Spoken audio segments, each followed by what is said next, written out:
Sometimes, in our very logical and boring world, illogical things happen that terrify us and make us ask, what the was that? If you've ever had one of those moments, you'll know exactly what I mean.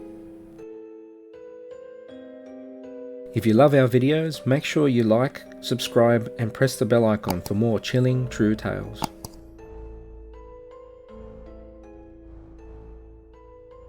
Long trip. Aaron told me this story one day, and I watched him as his gaze wandered off to some far-off place. He swore that the story is completely true, but at the same time admitted that to this day he couldn't understand what had actually happened.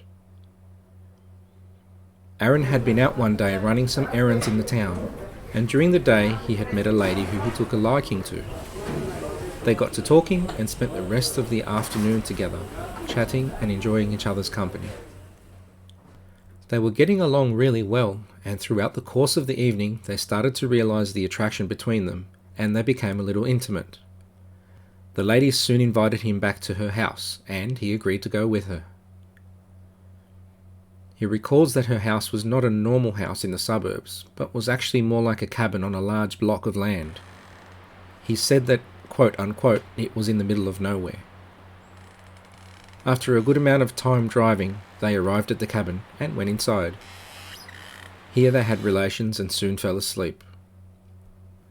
At some stage of the night, however, he cannot remember what time, Aaron was awoken by a strange noise. At first he thought he was dreaming, but then realized that he was actually wide awake. He could hear an unsettling noise, as if something was dragging along the floor.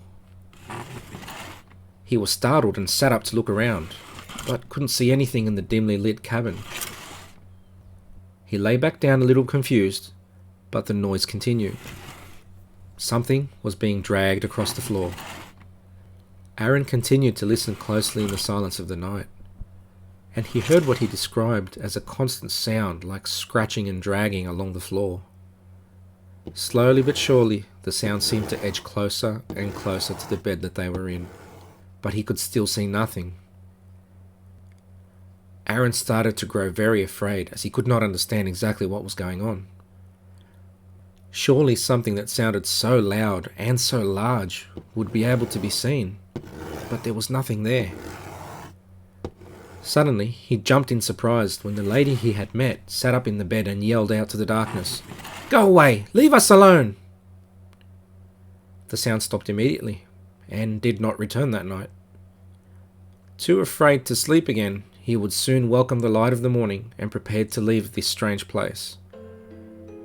He never asked the lady what the noise was, and needless to say, he never returned to that place or saw her again.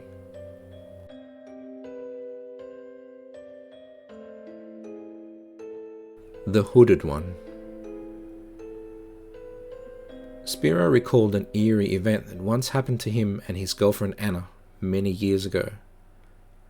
I remember speaking to him about it, and I could see the fear in his eyes as he told me about the time he and Anna had attended a party in this area. There was nothing wrong with the party, but after a while they decided they would slip away and spend some alone time together. They got into Spiro's car and drove down one of the secluded roads of this area, looking for somewhere to park.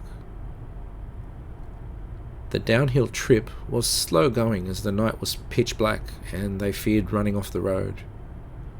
Around them they could literally see nothing except for what was immediately in front of the car's headlights. Anna started to grow afraid and started to tell Spiro that maybe they should head back. Spiro recalled that all the view around was nothing but deep pitch blackness, and even though he started to get worried a bit, he was keen for some alone time. As they drove on, the car radio began to crackle, and after about 30 seconds of that interference, they couldn't hear the radio properly anymore. They commented on how they probably lost radio signal in this area as it was quite remote. While having that conversation, suddenly, out of nowhere, a hooded man appeared from the pitch black night. He was in front of the car walking across the road. Spiro panicked and slammed on his brakes to avoid hitting the hooded man. There was no sensation or sound of an impact, but the hooded man in front of the car suddenly dropped to the ground as if he had been hit. With the car stopped there, Spiro and Anna were frozen. There was no sound but the car engine running, and their scared beating hearts. Panic started to set in, and Spiro believed that they may have just run someone down. Then suddenly, a few seconds later, the couple saw a wolf run out from the front of the car off into the grass and bushes. Keep in mind, there are no wolves in Australia. They watched it nervously as it ran up the hill and out of sight into the darkness. By this point, they were terrified and decided to turn around and go back to their friend's house. As they turned the car around and tried to speed up the hill, it was as if the car did not want to move. Although Spiro's car was relatively new and had always been in good condition, it struggled to get up the hill. And the hill was not very steep at all. He said it was as if it wanted to cut out. After a very nervous and slow drive back, they did eventually make it back to the safety of their friend's house, and as they retold their story, their friends listened in disbelief.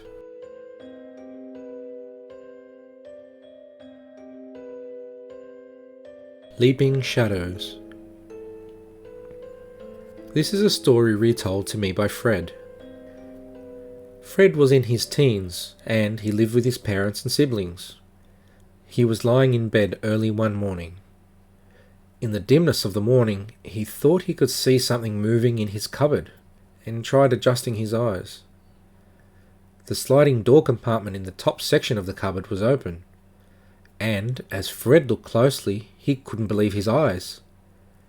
What he could see was small dark figures like little men, complete with heads, arms and torsos, but no definable legs. They were jumping out of the open cupboard sliding door. He watched in fear and disbelief as one by one the little black humanoid figures jumped out of the top of the compartment of his cupboard towards his bed. It was as if they were diving from the cupboard and attempting to land on the foot of his bed. Fred was scared that they may actually land on the bed. And then what would happen? What would he do then? One after the other in sequence, the little shadow men jumped in an apparent attempt to land on Fred's bed. Scared, he looked away and hid behind his blanket for a few seconds. And when he eventually had the courage to look again, they were gone.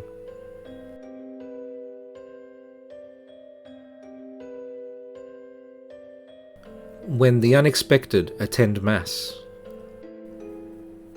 Eva told me this experience, and even though she was just a child at the time, as an adult, it still bothered her.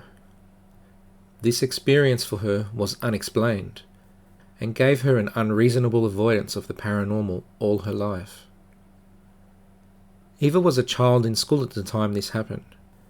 One of the young girls in her school, who was in a higher grade, had passed away.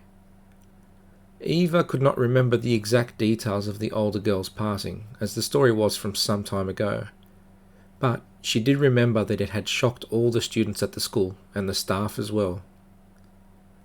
The school was holding an assembly, and, in memory of the deceased young girl, they were holding an outdoor mass in the playground. As one of the teachers was speaking to the students, Eva watched in terror as a skeleton appeared out of nowhere. It appeared at one side of the stage and actually walked up to be near the speaker. It then sat nearby the speaker for the remainder of the ceremony. Eva looked around in wide-eyed shock at her fellow students. It was as if no one else had noticed it. Eva started to wonder if this was an intentional part of the service at first, and then realized that it just couldn't be. She asked her friend next to her if she saw anything on stage. The friend gave her a funny look and didn't know what she was talking about. It soon became evident to Eva that no one else in the school saw it. Teachers walked right past it without acknowledging it, and not a single student reacted. Eva was overcome with goosebumps when she looked at the skeleton. Being nothing but bones, it had no expression, but it seemed to stare blankly at the crowd, as if watching the service. Eva said that the skeleton waited until the end of the ceremony, Then it got up and walked away back into the direction it had come from earlier. Still unseen by anyone else, it then disappeared again into thin air.